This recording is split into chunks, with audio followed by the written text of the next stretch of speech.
Civil Society 11, please.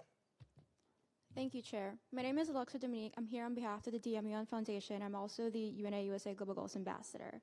I would like to commend the subcommittee for presenting a well-structured and forward-looking work plan.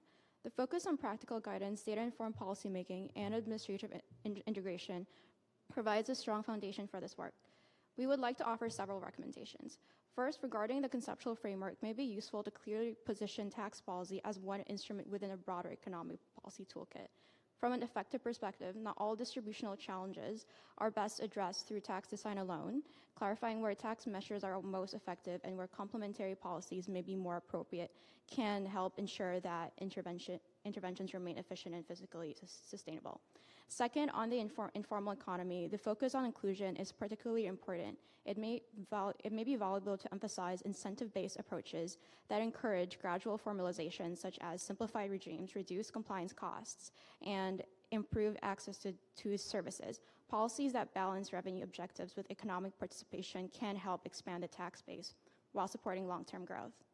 Third, with respect to the proposed administrative toolkit, integrating a gender perspective into tax administration processes should be approached through operational practicality and scalability.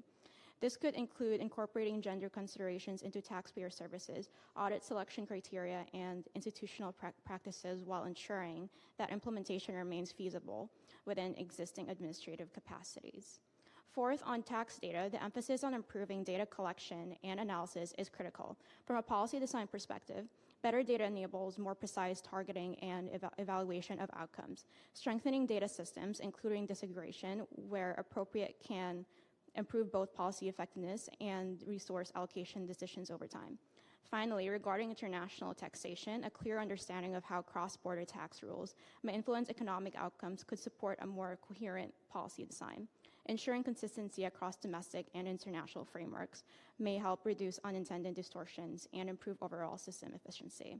Overall, this work presents an important opportunity to strengthen tax systems in a way that is economically sound, administratively practical, and supported by robust data, while remaining adaptable across different contexts.